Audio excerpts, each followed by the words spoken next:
Hello and good morning friends. मैं हूं संजीव जैन। तो आज की जो कहानी है ये फेमस ऑथर रॉबिन शर्मा के बारे में है। तो मैं इनकी किताब भी अभी पढ़ रहा हूँ। तो this is the everyday hero manifesto. तो इसमें उन्होंने अपनी लाइफ के बारे में बड़ी इंटरेस्टिंग एक एनेक्डोट बताया है। तो व्हेन ही वाज एक्चुअली में रॉबिन शर्मा जो है वो बहुत फेमस हैं अपनी किताब के लिए, the monk who sold his Ferrari. Okay. But वो एक्चुअली में कभी ऑथर थे ही नहीं। एक्चुअली में वो एक एडवोकेट, एक लॉयर थे। और एक टाइम बाद उनको रियलाइजेशन हुआ कि ये जो मैं काम कर रहा हूँ इस पे मैं खुश नहीं हूँ, इस पे मैं फुलफिल्ड नहीं हूँ। Okay. And because of this frustration he took a break from being an advocate.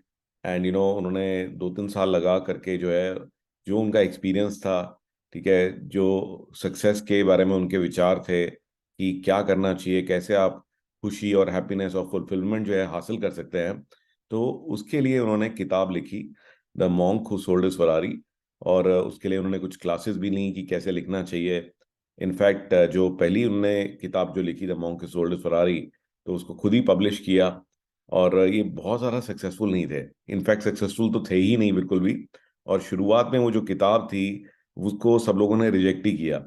तो उनका कहना था कि जिस दिन मैंने लॉन्च किया तो उस दिन 23 लोग थे, और उसमें से 21 लोग जो है उनकी फैमिली के ही थे।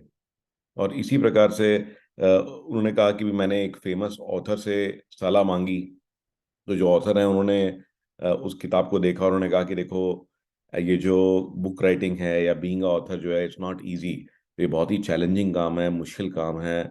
और मुझे ऐसा लगता है कि आपको ना इतना अच्छा जॉब आपने छोड़ दिया। आप एडवोकेट थे, लाखों रुपए कमा रहे थे, तो maybe you should go back to that. तो he was very very discourage कि अच्छा, ये बात सुन करके कि मे बी मैं शायद सही रास्ते पे नहीं हूँ।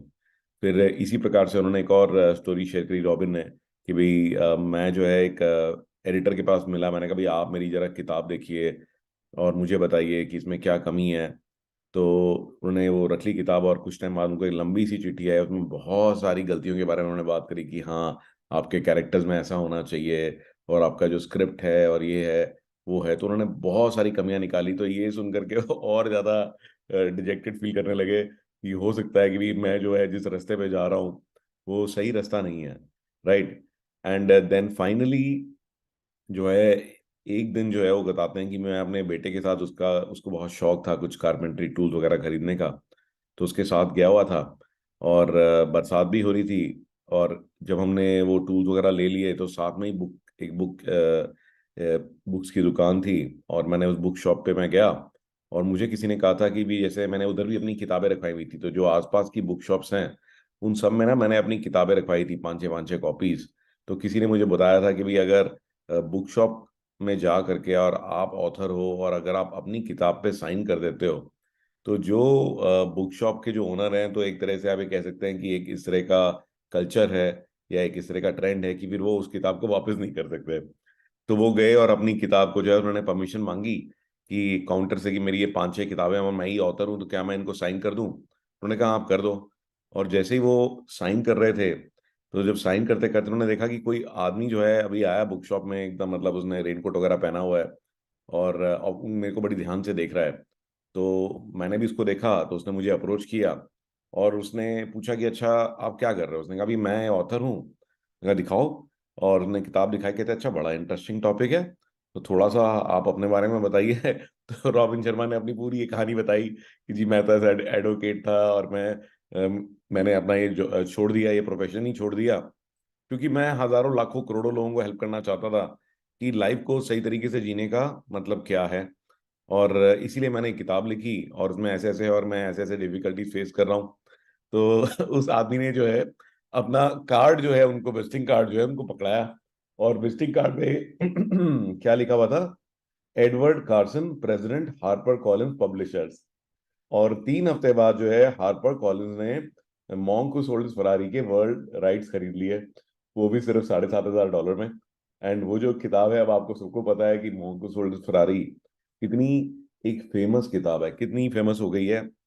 और रॉबिन शर्मा भी बहुत फेमस ऑथर बन गए। तो आप देख रहे हैं कि ये एक्चुअल में एक सच्ची स्टोरी है। और इसका क्या, इसका मीनिंग है कि कई बार जो हमारी ड्रीम्स होती हैं तो सब लोग उसका मे भी हो सकता है मजाक उड़ाएं या आपको डिस्करेज करें कि नहीं अरे तू पागल हो गया है, तू ये क्या कर रहा है, ये कैसे कर सकता है।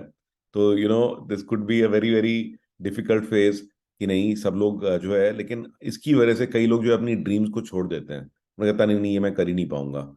तो आपको जो है इससे आगे बढ़ना चाहिए। और ये जो डिसअपॉइंटमेंट्स हैं ये टेम्पररी हैं, ठीक है ना। जो लोग नेगेटिव कहते हैं, तो हाँ उससे कुछ सीख सकते हो आप, कुछ इम्प्रूव कर सकते हो, तो वो जरूर कर लो आप। बट उससे डिस्करेज होने की कोई जरूरत नहीं है।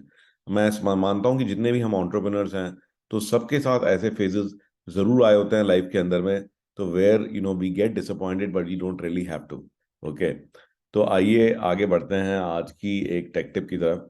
तो मेरे से बहुत सारे लोग बात करते हैं अलग अलग टेक्नोलॉजी पर, बट आजकल बहुत ज्यादा लोग जो है वो बात करते हैं चैट जीपीटी को लेके। तो चैट जीपीटी को सही तरीके से कैसे इस्तेमाल कर सकते हैं, तो आइए मैं उसकी बात करता हूँ। तो पहला एक यूज जो मैं चैट जीपीटी का आज आपको बताऊंगा वो है लेटर्स को लिखना। तो जैसे कि भी आज आप एक लेटर लिखना चाहते हो कि letter to customer introducing your services, तो जो भी आपकी सर्विसेज या प्रोडक्ट्स हैं उसकी थोड़ी डिटेल डाल दीजिए, आपने थोड़े यूएसपी बता दीजिए, और आप देखेंगे कि इसने इतना जबरदस्त एक ये लेटर लिख दिया है। तो I am writing to introduce, ये देखिए अपनी कंपनी का नाम आप इंसर्ट कर सकते हो बाद में, as a leading provider, and we understand the importance of having skilled professionals। और फिर इसने देखिए यूएसपी को इतने अच्छे से हाईलाइट भी किया, देख रहे हैं आप। तो कितना अच्छा एक लेटर इसने लिख दिया, और इसको आप फर्दर इंप्रूव कर सकते हो। अच्छा, और किस प्रकार के लेटर आप लिख सकते हैं कि फॉर एग्जांपल आपके किसी प्रोजेक्ट में थोड़ा डिले हो गया है, तो कस्टमर से टाइमलाइन का एक्सटेंशन चाहिए, तो write a letter to customer asking for extension on project timeline due to delays cause due to something something. Okay, and it is given a very nice letter. We assure you that we are taking all the necessary steps to mitigate the impacts of the delays. So it's written a very good letter, I would say, and you can easily modify this. तो आप इसको modify कर सकते हैं।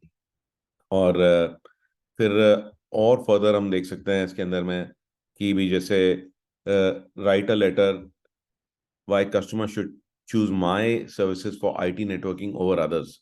Okay, तो ये देखिए इसने बहुत अच्छे आइडियाज आपको दिए कि मेरे पास एक्सपर्टीज है, कस्टमाइज सॉल्यूशंस हैं, प्रोएक्टिव मॉनिटरिंग है। तो मैं तो कंसिडर कर रहा हूँ इसको टीएनएस के लिए यूज करूंगा मैं। कॉस्ट इफेक्टिव सॉल्यूशंस हैं, अब फर्दर आप अपने हिसाब से इसको मॉडिफाई और ऐड कर सकते हैं। सो आई होप कि this has been interesting for you, and I look forward to seeing you in my next story.